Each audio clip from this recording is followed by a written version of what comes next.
Mi presentación se llama cristales. ¿Sabéis lo que es un cristal? Sí. ¿Me podéis dar algún ejemplo de cristales que haya a nuestro alrededor ahora mismo? Por ejemplo, tú. No, un objeto. Por ejemplo, mis gafas, los cristales de las gafas. Sí. Por ejemplo, el matraz, el Erlenmeyer, ¿es un cristal? Pues también. Pues ahora os digo un secreto. Ni lo de las gafas, ni los cristales, ni los Erlenmeyer son cristales. Porque cristales, para un científico, es todo lo contrario de vidrio. Y si vosotros pensáis, por ejemplo, eso está hecho de vidrio, las gafas están hechas de vidrio, entonces, ¿qué pasa? ¿Llevamos toda nuestra vida llamándole algo a una cosa que no es eso? ¿Por qué? Eso además solo pasa en castellano. En inglés, por ejemplo, no, en alemán no, porque en inglés las gafas están hechas de glass, que es vidrio, y un vaso está hecho, se llama glass, de hecho. ¿Por qué pasa eso? Pues la culpa la tienen los romanos. La culpa la tienen los romanos antiguos porque utilizaban cristales de verdad, de un mineral, para tapar los vanos de las ventanas. Me he dejado en el laboratorio el cristal que os pensaba traer, que era de yeso cristalizado. He traído este de alita, que tiene unas propiedades muy parecidas, y lo que hacían era que sacaban enormes vigas, como quien dice, cristalinas, las cortaban y las ponían en los vanos de las ventanas. Esto está muy bien, pero claro, eso era carísimo. Lo que ocurre también es que el mejor cristal de todo el Imperio Romano, de yeso, salía de España. Por eso los romanos, los historiadores romanos, de hecho, lo reconocen como cristal de Hispania. Entonces, los romanos antiguos ponían cristales de verdad, pedazos de yeso cristalizado, en las ventanas. Llegó un momento en que eso se dejó de hacer porque era mucho más caro y tenías un vidriero en tu barrio, ibas y le pedías que te hiciera un vidrio plano y te lo podía hacer. Pero nosotros le seguimos llamando cristales. ¿Por qué? Porque somos españoles y nos gustaba lo del cristal de Hispania. Con lo cual seguimos llamándole cristales a todo lo que es incoloro, frágil, que deja pasar la luz a través, como pasa con los vidrios de las botellas, de los vasos, de las gafas, etcétera. Y esa es la confusión por la que llamamos cristales a veces a cosas que son cristales y otras veces a cosas que son vidrios. ¿Y qué diferencia hay entre un cristal y un vidrio? Pues, por ejemplo, os he traído esta estructura que sería de un cristal de cuarzo. Tenemos estos tetraedros de óxido de silicio. Cuando están ordenados, tenemos el cuarzo. Y tiene unas propiedades de transparencia, además tiene una propiedad muy chula, que es que cuando tú lo comprimes emite una señal eléctrica, con lo cual nos sirve para pesar, pero podemos tener también un vidrio hecho de óxido de silicio, como por ejemplo el vidrio de la ventana, los vidrios de los tarros, etcétera. Y este óxido de silicio va a tener estas mismas unidades tetraédricas, pero si os fijáis están colocadas aleatoriamente, están desordenadas. Entonces, vidrio desordenado, cristal ordenado. ¿Y por qué son importantes los cristales? Pues porque tenemos cristales en todas partes. Los cristales son importantes, por ejemplo, en los medicamentos. Os he traído moléculas de ibuprofeno. Entonces, el ibuprofeno es un medicamento que nosotros consumimos muy a menudo, pero si os fijáis, estas dos moléculas parecen la misma, pero no son la misma, son imágenes especulares. La única forma que tenemos de saber cuando nosotros sinteticemos ibuprofeno en el laboratorio si ha salido esta o esta es a través de la cristalización y de la difracción de rayos X, que es lo que hacemos Paloma y yo en el laboratorio. Y es peligroso a veces tomar una mezcla de las dos moléculas, porque una puede hacerte el efecto terapéutico que tú quieres y la otra, como poco malo, no te va a hacer nada. Pero a veces ocurre que la otra produce unos efectos, como ocurrió, por ejemplo, con la talidomida en los años 60 del siglo pasado con las mujeres. Entonces, en farmacopea, en medicina, es importantísimo saber qué tenemos, y la única forma que tenemos de saber exactamente qué molécula tenemos es mediante la cristalización. Otro ejemplo muy chulo de por qué son importantes los cristales y cuáles son las diferencias entre las propiedades. Estas tres estructuras que he traído son solamente carbono.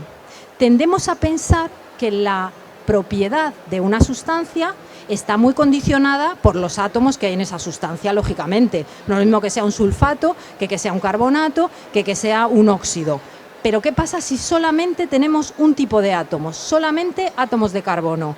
pero tenemos estos átomos de carbono colocados como en el diamante, es decir, cada átomo está colocado en forma tetraédrica, enlazado con 4 de sus vecinos, y en este caso, por ejemplo, en el grafito tenemos unas láminas que son cada uno coordinado o enlazado con 3 átomos vecinos y forman hexágonos. Y esos hexágonos están unidos entre sí muy débilmente, tan débilmente que cuando nosotros escribimos con un lápiz nos vamos dejando estas capas de grafeno en el papel.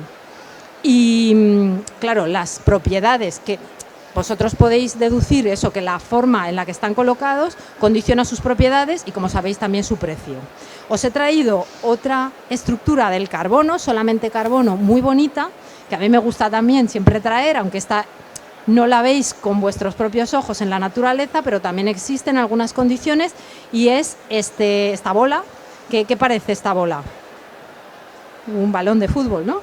De hecho, al principio se le llamaba futboleno, luego se le pasó a llamar fulereno en honor a un arquitecto que hacía cúpulas geodésicas con esta estructura, y veis que tiene hexágonos, como pasaba con el grafito, pero también tiene pentágonos, porque solamente con hexágonos no podríamos cerrar una superficie como pasa con esta bola de carbono 60 o fulereno.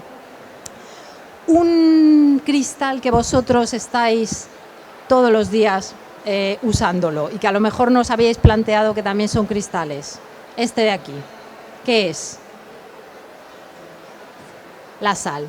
Este es el cloruro sódico, que este es el cristal que os he enseñado antes, es el cloruro sódico, y de hecho cuando vosotros veis en el salero los granitos de sal, si los veis de cerca son cubitos, porque la estructura externa de los cristales muchas veces responde a la estructura interna.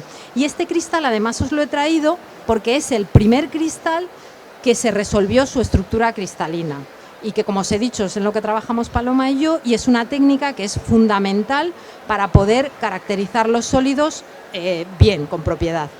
Entonces, este cloruro sódico, veis que está formado por cationes de sodio, que serían las bolitas estas metálicas, y aniones de cloruro. Y a mí me gusta traerla porque, aparte de ser la primera estructura que se resolvió, me gusta también contaros un poco qué es lo que hacemos en nuestro laboratorio, que es la difracción de monocristal. La difracción es una técnica física que no es muy fácil de explicar, pero yo creo que os lo voy a conseguir explicar. Nosotros, imaginaos que en vez de tener un cristal de cloruro sódico, tenemos un coro de personas masculinas y femeninas, pero no sabemos cómo están colocadas. No sabemos si tenemos una fila de hombres, una fila de mujeres, o como ocurre en los coros de verdad, que están todos los hombres en un lado, todas las mujeres en el otro lado. Nosotros lo que haríamos, el experimento nuestro de difracción, imaginaos que en vez de tener un sólido tridimensional, tenemos un sólido bidimensional, para simplificar un poco la cosa, como pasaría con un coro. Y lo que nosotros hacemos en nuestro experimento es ir girando nuestro cristal para escuchar solamente las voces de cada hilera de átomos. Entonces nosotros, por ejemplo, si estamos escuchando esta hilera de aquí, escucharemos mezcladas voces masculinas y femeninas, y en esta igual, y en esta igual. Si nos venimos por las columnas, pasará igual. Pero ¿qué pasa en las diagonales? Que solamente vamos a tener voces masculinas o voces femeninas. Con toda esa información luego en nuestra cabeza, o en el ordenador en este caso, vamos a reconstruir cómo podrían estar colocados estos átomos e intentar reproducir en el ordenador nuestro experimento y ver si estos átomos de nuestro modelo cantan igual que los átomos del experimento real. Y eso es la difracción de monocristal.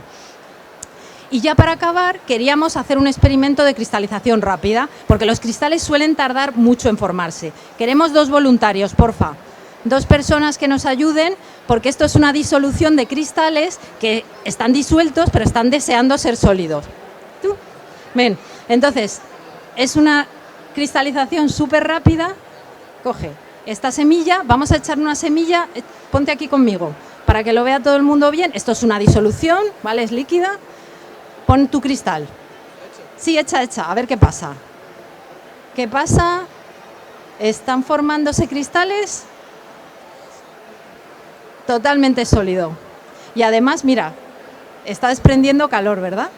Porque es mucho más estable la forma cristalina en estas condiciones, por eso hemos traído con cuidadito tapadas, a la forma en disolución que teníamos antes. Y con eso ya me callo y vosotros preguntáis si os apetece algo.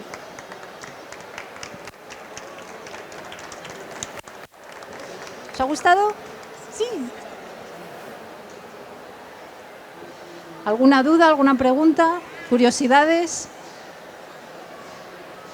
¿Os he convencido de lo que molan los cristales?